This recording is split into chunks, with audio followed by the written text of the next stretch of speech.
حبايبي شلونكم؟ ان شاء الله تكونوا اليوم خير انتم تشوفوني بهذا الفيديو. طبعا اليوم رجعت لكم فيديو جديد، فيديو اليوم حيكون فيديو مختلف عن باقي الفيديوهات اللي انا اسويها بالعاده، وفيديو صار لي فتره طويله اسويه بس كنت شويه مستصعبه الموضوع وخايفه منه. اغلبكم تعرفون اكو شيء انتشر باخر فتره اللي هو اسمه تشات جي بي تي او الذكاء الاصطناعي، اللي هو عباره عن روبوت تقريبا تحجون وياه ويجاوبكم طبيعي كانه بشر. هذا الشيء موجود من زمان مو شيء جديد، بس باخر فتره بلش الموضوع يصير يتطور او يصير اذكى من قبل. يعني ممكن حاليا تقولون مثلا للذكاء الاصطناعي اكتب لي مقال يكتب لكم مقال، اختار لنا فد شيء معين يختار لكم، يعني كل شيء تريدوه ممكن توصلون هسه له عن طريق الذكاء الاصطناعي. فقلت بما انه هو هيك ذكي فليش ما اخليه يتحكم بحياتي ليوم كامل ونشوف شو حيخليني اسوي وش حيقترح علي. حاليا الساعه 3 العصر، انا قبل شوي يوم ببلش كالعاده لاني كنت متاخر تعرفون، فما اطول عليكم الكلام. اذا مو مشتركين بالقناه اشتركوا بالقناه حطوا لايك للفيديو، بس خلينا نبلش بالفيديو. اوكي جايز، فهنا أنا عندي بوت على الواتساب مال تشات جي بي تي نفس ما تشوفون، وراح انزل هذا البوت مثلا حسأله اول سؤال هو شنو اسوي شعري، هو حيجاوبني، فخلينا نشوف الله يستر. اوكي دزيت للبوت كتبت له، طبعا هو البوت بالعربي فلازم اكتب له بالعربيه الفصحى عشان يفهم علي. كتبت له اسوي شعري مالس ولا مجعد يعني ستريت ولا ويفي. اوكي نشوف شو حيرد علي. اوكي جايز رد علي البوت، فخلينا اشوفكم شو رد. كتب لي الشعر مجعد يناسب الشتاء اكثر. ما اعرف ايش دخل اول فكره، بس هو بالاخير بوت فهو مو فاهمان هو ايش دا يحكي. anyways فحروح اسوي شعري مجعد. اوكي جايز، فاول مهمه جينا للصالون. طبعا اول شيء نتخطى القهوه ما خليته يتحكم بيها لانه ما حقدر اصحصح واكمل تصوير بدون قهوه. anyways جينا للصالون حتى نسوي شعرنا مجعد لانه مناسب الشتاء اكثر. اوكي يا جماعه، فهنا ويانا رامي. هاي رامي، كيفك؟ شو الاخبار؟ الحمد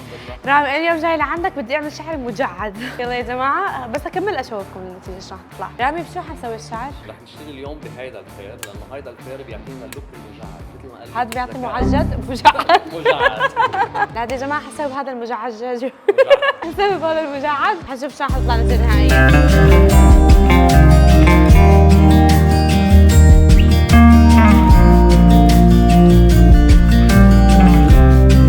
جايز خلصنا الشعر المجعد. على فكرة توقعته يطلع أسوأ من هيك، طلع حلو. لا يا جماعة يعني لحد الآن أول شغلة ثانية ذكاء اصطناعي حلوة صراحة. أعطوني رأيكم، وش رأيكم؟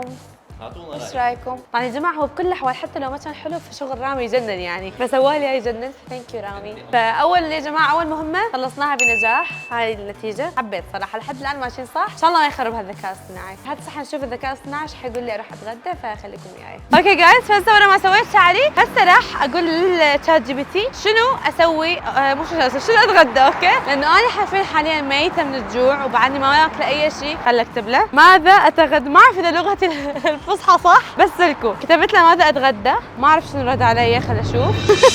جريده افضل غذاء للصحه الفوارغ الساخنه. اما في الاردن وفلسطين تعرف الكرشات والفوارغ، في سوريا تسمى بالقبوات والمآدم، ولها في العراق والكويت اسم اخر هو الباتشا. ايه استغفر الله حشمة الله، ما احب الباتشا يا جماعه، يدوني اكل باتشا. بالسوري يعني الابوات والمآدم. تدرون بحياتي ما اكله باتشا. هو الباتشا يعني راس الخروف. اوكي اكتب له هل لدي خيار اخر. كتبت له هل لدي خيار اخر. عفوا انا رجال اتصال بالانترنت، اعتقد هاي يعني يسبحني انه يقول لي ماكو خيار اخر. يا جماعه حرفيا راح روحي راح اتقيأ بس بدي افكر بالمنظر لسان. علي طلب تبوله. علي دروح كذاب طبعا. طلب تبوله. طلب تبوله. جاهز الاكل. تفضلي. ثانك يو. استغفر الله. جايز شوفوا الاكل. ما اقدر احكي شيء نعمه الله. هذا الشيء خوف. ايه استغفر الله. شوفوا شنو هاي. هذا على الذكاء الاصطناعي، هذا مو هذا غباء اصطناعي. اقسم بالله مش قادره اكل حطيت بمي. في مي؟ يعني اريد اشرب مي حتى اول ما احط الحلقه اشرب مي. بسم الله.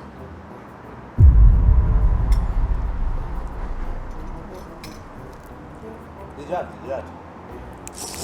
خلي دجاج. يا مو طيبة. أنا قلت الذكاء الاصطناعي رح أتغدى بس ما حددت إذا أنا حكمل الغداء أو لا. حذوق منها يهم وما حاكل صراحة. حط الأكل للمحتاجين اللي هم ورا الكواليس. هذا لسان.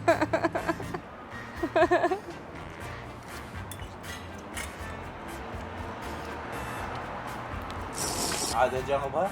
ايه استغفر الله حشمة الله، يعني هو حشمة الله بس جد طعمهم مو طيب. اللي تاكلوهم شلون تاكلوهم؟ جرب الاثنين مو طيبين. انا اول ما اكلها بحياتي. اوكي وعلي اول مره ياكل هاي مقطوعه الله يعينك. يا جماعه جد اول مره اكلها واخر مره لانه جد مش طيبه ابد مو طيبه. ليش واحد ممكن ياكل لسان احد؟ يا جماعه هذا اكل طبعا حنطي ولا كواليس ما حذبه لانه حرام اذبه وبس. والله انا ما حتغدى يعني هذا غدايا هاي اللقبتين وراح هسه حكمل الفيديو. حنشوف وين الذكاء الصناعي خليني اروح لازم بدي اروح اسوي فعاليه لان مليت فخليكم بالفيديو. اوكي جايز فورا ما اكلت هاي الاشياء اللي كانت كلش طيبه. هسه حاليا صار الساعه 7 صراحه لحد الان ما سويت شيء انه رحت الصالون واكلت وهيجي فحابه اروح المكان يعني اذا اشعر بالملل فحكتب له للذكاء الصناعي حكتب له انه انا اشعر بالملل اين اذهب. اوكي دزيت لهسه تشوفون. كتب لي التسلق هو مغامرة جميلة للتسلية. التسلق أو الشلاقة السلاقة هو نشاط يتم باستخدام اليدين والقدمين. واو دز لي لوكيشن. طبعا هو الذكاء الصناعي يعني انحطوا أنا أول ما أحكي يعني انحط الموقع مالتي يعني أنا وين بلبنان هيك فأتوقع على شكلي رايحة أتسلق. أوكي شو أتسلق بالضبط ما أدري وش معنى هالشيء ما أدري بس أوكي خلينا نروح على اللوكيشن اللي هو دز لي إياه ونتسلق فخليكم وياي. اوكي جايز فجينا الموقع اللي انطانا اياه على الواتساب. فعليا هو مكان ما تسلق مال الاطفال. اوكي ما اعرف الذكاء الصناعي ليش اليوم حاب يشحططني شحططه بس انه راح اتسلق بهذا المكان. وهنا عندنا علاوي. علاوي حب يشارك عجبه علاوي طبعا اني هم تعالي حيتسلق وياي. هل جاهز التسلق؟ نعم. جاهزه؟ لا اتحداك تطلع بس وحده لي فوق. هي قويه بما فيه الكفايه. انا علقتك خلاص. لا ما بقدر بدي انزل. طيب نزل حبل شوي. لو صحت وحده كلش زين ما حتقدر. يلا اتحداك. والله علاوي يجي منه. علاوي بفايده. ترى انا اللي عندي صغار ما اقدر.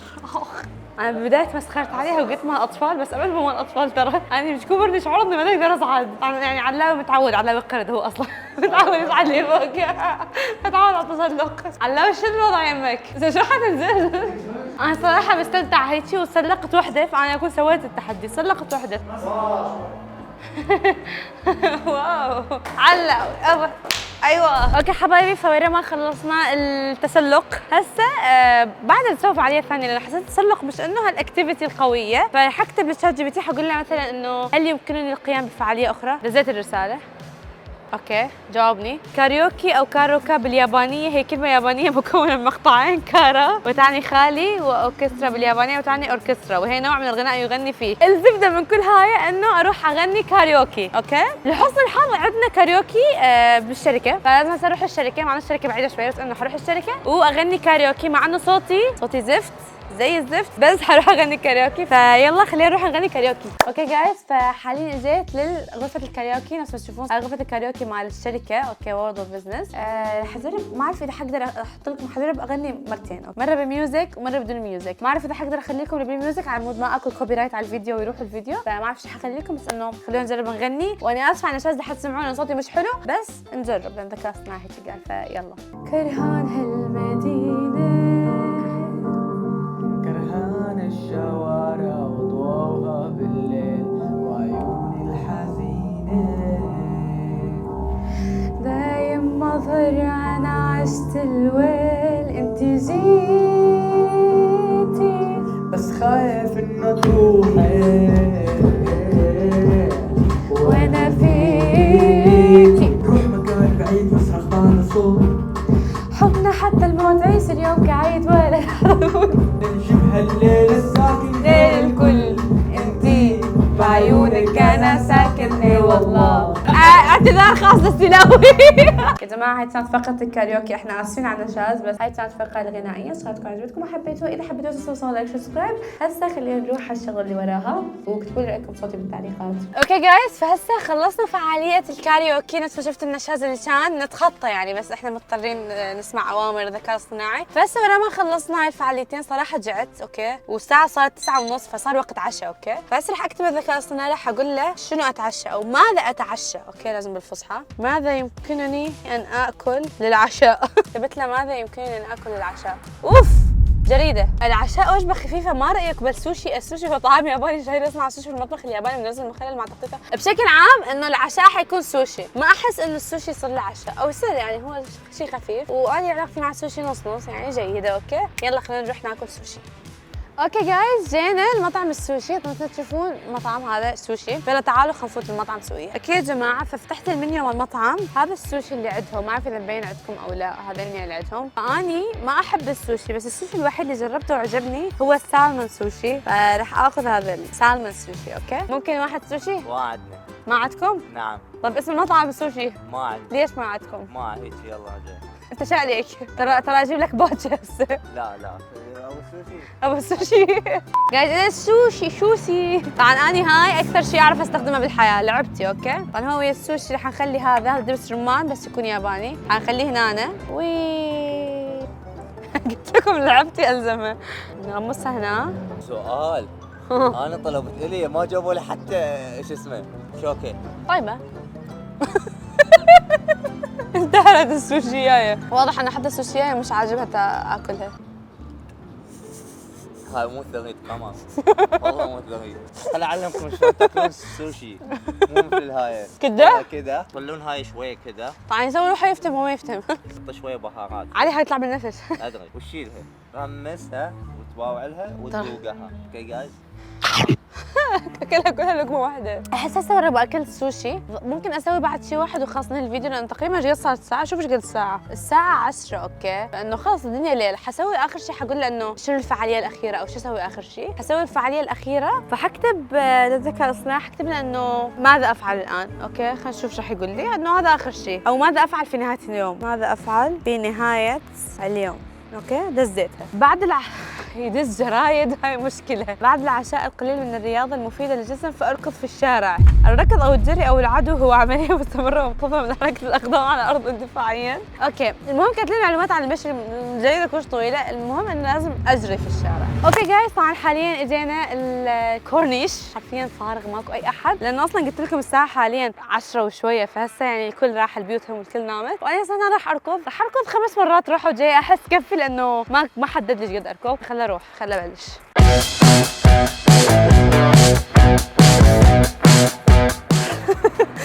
اتوقع ركض بما فيه الكفايه، هسه مو بس حلق السوشي، حتى اللسان اللي اكلته الصبح انحرق. اوكي يا جماعه، سو لهنا نكون وصلنا لنهايه فيديو اليوم، طبعا حاليا صار الساعه 10:30، فاوريدي اليوم خلص وقضيت يوم كامل الذكاء الاصطناعي يتحكم بيومي ليوم كامل. صراحه كانت تجربه غريبه لانه هو شوي غريب اطوال، بس نفس الوقت كانت حلوه، صراحه حبيت. ان شاء الله يكون عجبكم الفيديو، ما اعرف اذا حبيتوا هاي الفكره، مو بالعاده اسوي شيء افكار غريبه، بس قلت انه ليش لا بما انه الموضوع منتشر، نحن نكون خلصنا فعالياتنا وخلص يومي. اذا عجبكم الفيديو اكتبوا لي بالتعليقات، حطوا لي رايكم، لا تنسوا تسوون لايك شير سبسكرايب، سويت لكم خبر الطائي، احبكم كل شهوايه، باي باي.